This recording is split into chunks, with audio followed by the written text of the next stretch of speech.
The preceding program was paid broadcast.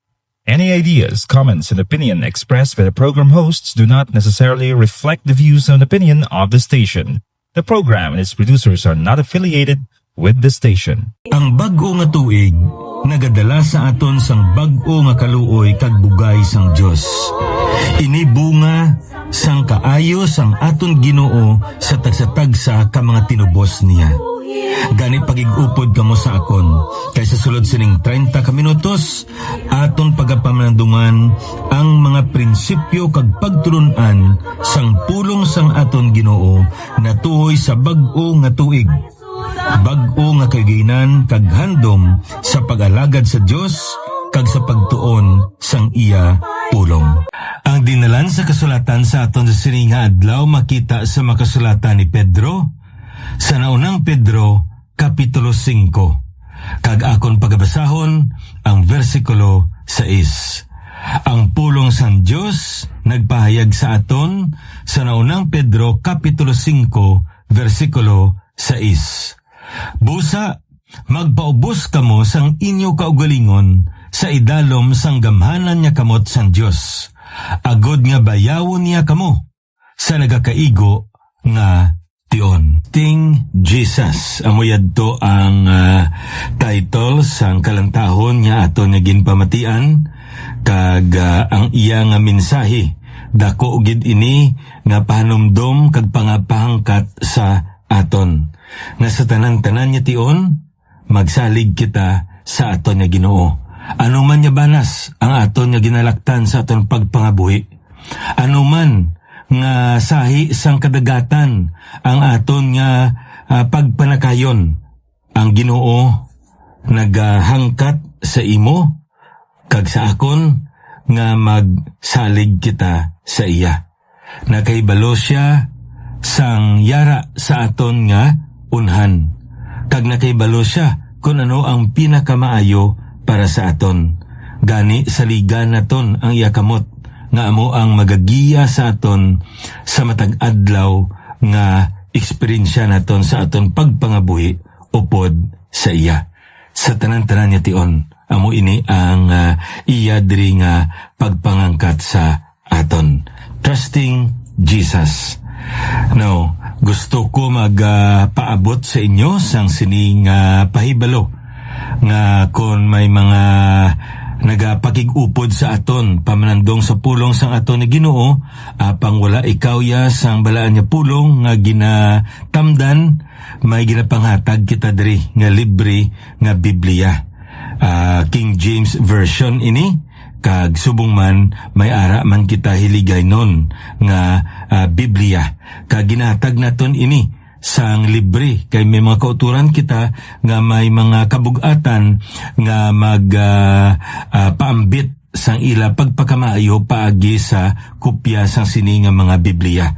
Kag ang inyo lang nga himuon amo nga ipadala ninyo ang kumpleto nga pangalan ninyo kag subong man inyong address kay aton gid ina tinguan nga mapadalaan kamo sang Biblia. Libre lamang ini. Kag kabay pa nga ingalitan ninyo ang iniman nga oportunidad nga makaangkon kamo sa Biblia.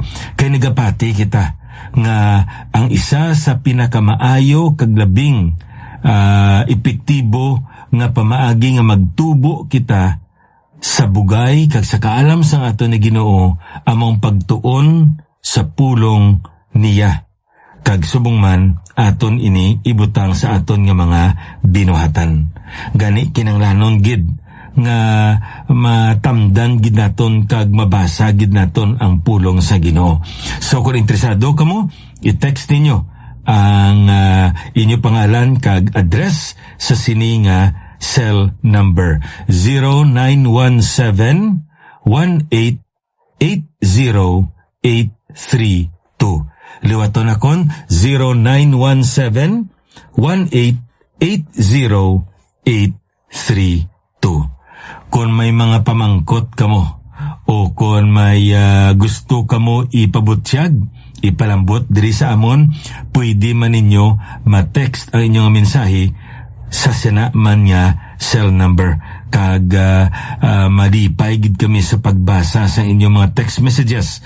Irabinigid ipaybalo ninyo kung diin kamo, no, nga kag paano kamo nakabati sang aton diri nga broadcast, ano nga radio station. Kay malipay gid kami nga magbasa, magbaton sa inyong mga text messages, kag subong man may baluan namon kung diin gid nagalabot ining aton nga matag-adlaw nga broadcast. Tinapay sang kabuhi, Gospel Radio Ministry. Now magapadayon kita diri sa pagtuon kag sa pagpamalandong naton sa pulong sa aton nga Ginoo. New Year, new yearnings. Bag-o nga tuig. Kag ang pulong sa Ginoo naghangkat sa aton nga dapat may bag-o naman kita nga handom sa pagpangalagad kag subong man sa pagtubo sa bugay ka sa kaalam sang aton nga Ginoo. Nasa nagligad nga adlaw ang aton nagintun-an kag padayunon lamang naton ini. Kabuhi ini ni Jabez, no? Kag ang ini nga dinalan sa kasulatan makita naton 1 Chronicles chapter 4 verse 9 and 10. Sa sina mismo nga dinalan sa kasulatan, makita naton nga mga pangalan ini sang mga nagakalinlain nga mga katawhan, diin sila nga kabikahan o kontribo, kag ginasaysay ini sa aton. Apang masapuan naton nga pag-abot naton sa kay Jabez.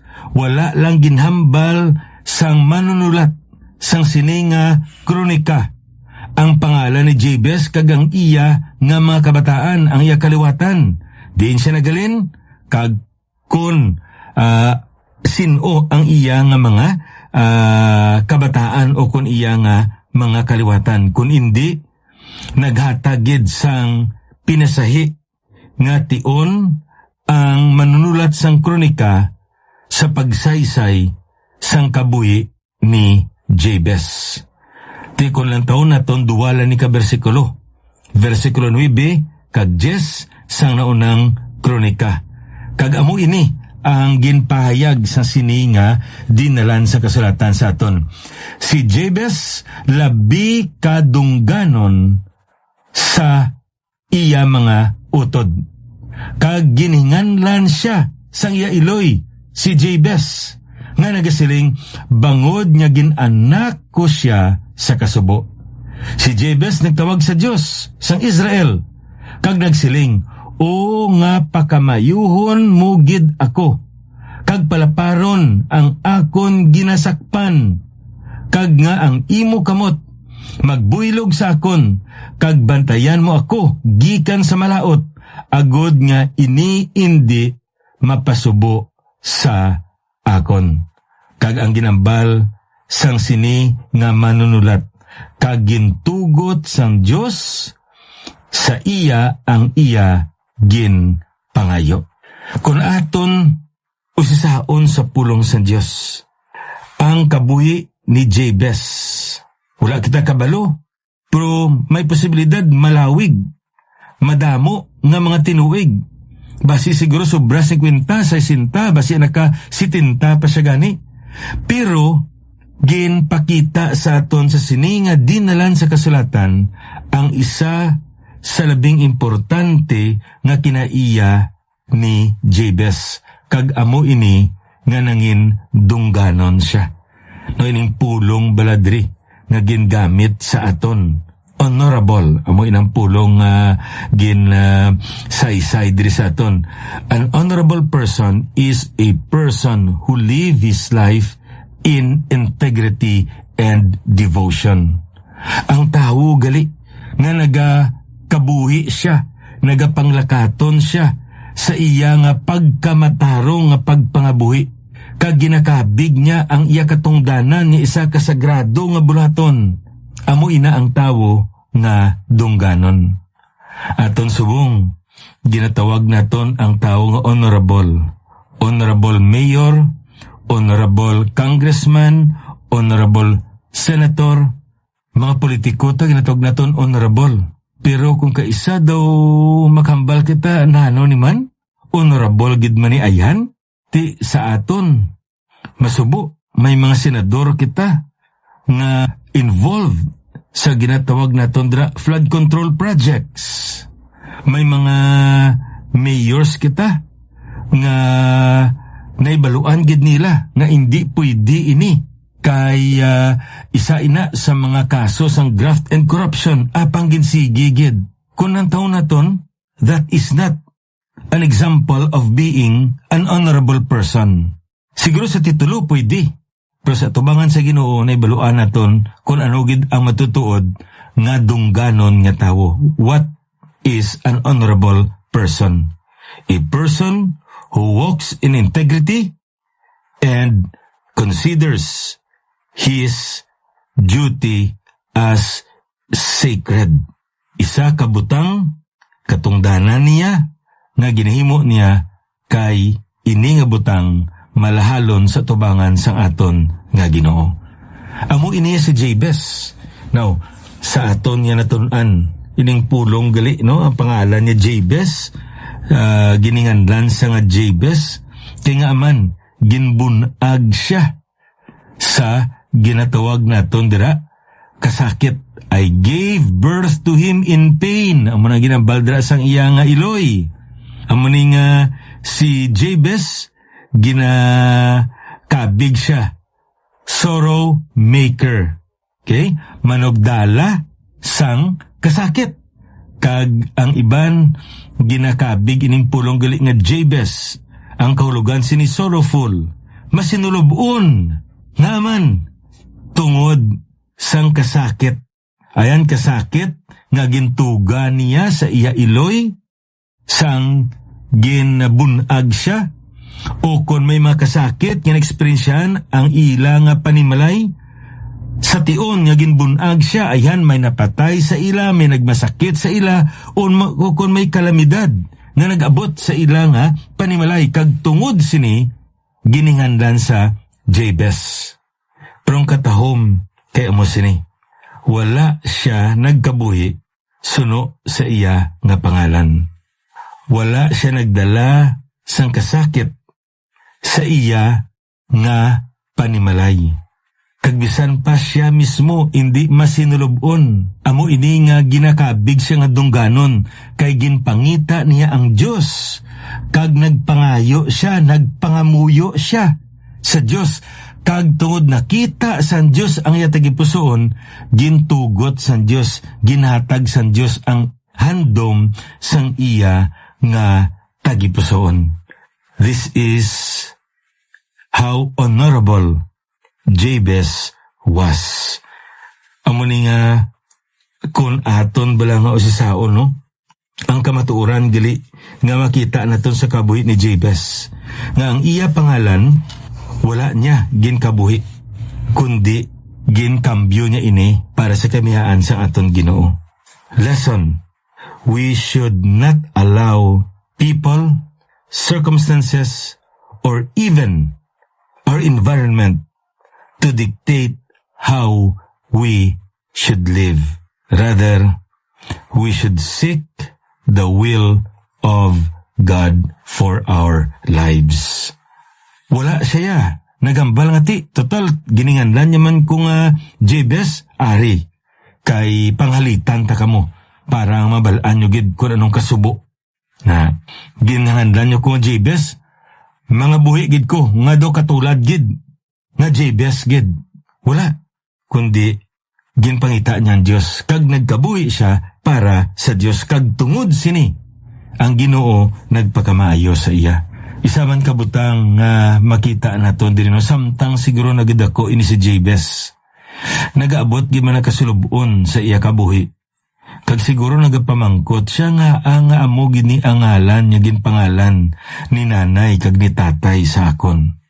Pero ang katahom diri kaysa tunga sa iyahan kasulubon o kon kasakit, may dako man niya butang nga natabo sa iya.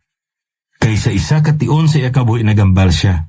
Hindi ko mangin kaangay sa akon ngalan, kundi mangin kaangay ako sa tawo nga nagahimaya sa Diyos. Dasay kung aton niya lang taon, isa man kabutang diri nga makita naton. Pain is a better teacher than pleasure. No? Ang kasakit, mas maayo ina nga manunudlo. Mas madamo kita nga matun-an. Kag mas madasig sa aton nga makatuon sa leksyon sa pangabuhi kung nakaagi kita sang kasakit kumparar sa mga kalipay nga aton nga naagyan. Kung kaisa kung kalipay, gani malipatan ta. Kung ano gid man, ang leksyon niya ginatudlo sa Diyos sa aton. Pero kung kasakit, nagapilit gid sa aton panguna-una, nagapilit gid sa aton tigipusoon. Kaya nga man, mas maayo, mas epektibo, kag mas may kaayuhan ang kasakit nga madulong sa aton kumparar sang kalipay nga aton ma-experiensyan sa aton ni pagpangabuhi. That's why we should welcome painful experiences in life. Kaya nga man, paagi sini, mas nagatapik, kag mas madumduman, kag mas bilidhon ang leksyon nga aton nga matunan. Sa ining kabuhi diri ni Jabez, kag ari diri kun aton nga lang taon makita naton nga muyo diri si Jabez, kag subong man nagpangayo siya sa aton Ginoo sing apat diri ka mga butang, kag ang hambal diri sang Biblia sa aton. Versikulo 10, si Jabez nagtawag sa Dios sang Israel kag nagsiling, "O nga pakamayuhon mo gid ako, kag palaparon ang akon ginsakpan, kag nga ang imo kamot magbuylog sa akon, kag bantayan mo ako gikan sa malaot agod nga indi ini magpasubo sa akon." Ti ano diri ining apat nga makita naton. Ang una diri nga ginambal niya, "Oh that thou wouldest bless me indeed." Ang katahom diri sa kay Jabez, kay nabalaan niya kung sino ang pangayuan niya. Amo ni ang sekreto sang epektibo nga pangamuyo. Kung nahibaluan naton kung sino ang aton pangayuan, kag subong man aton gid nga nahibaluan nga iya kita kag siya aton.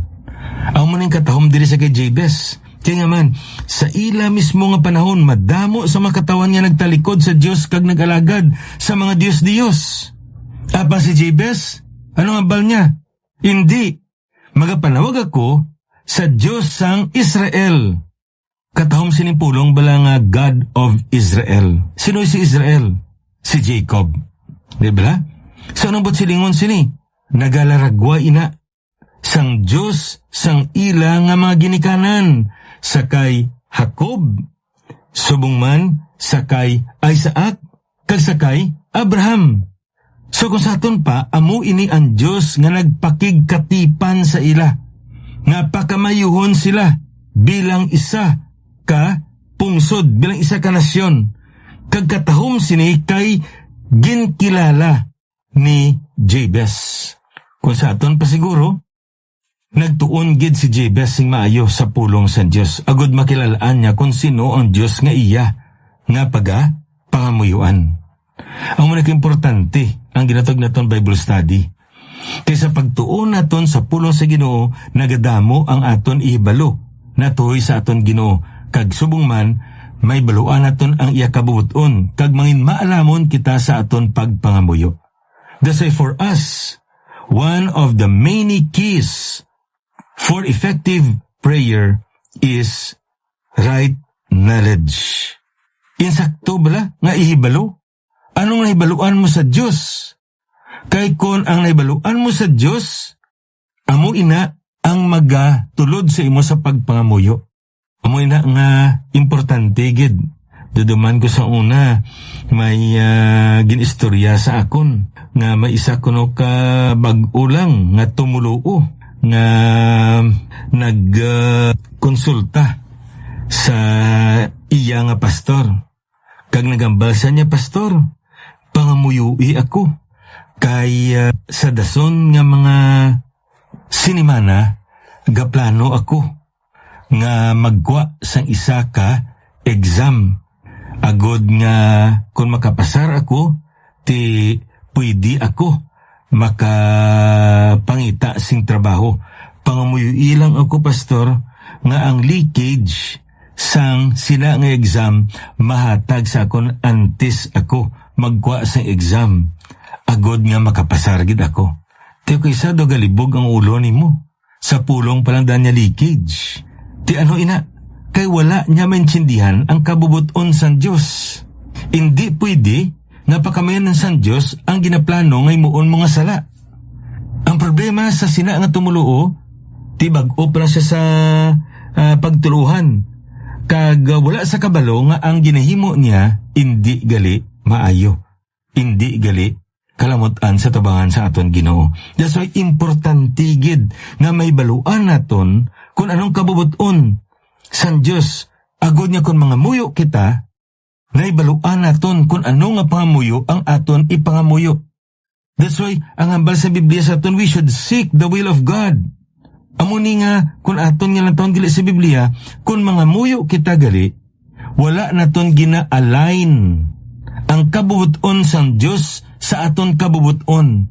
Kung hindi gina-align naton ang aton kabubuton sa kabubuton sang Diyos. Kung sa aton pa, hindi gali ang pangpang sang suba ang nagapalapit sa baruto, kundi ang baruto ang nagapalapit sa pangpang sang suba. Amo ni ka-effective ang prayer ni Jabez. Kaya nga man, naibaluan niya ini.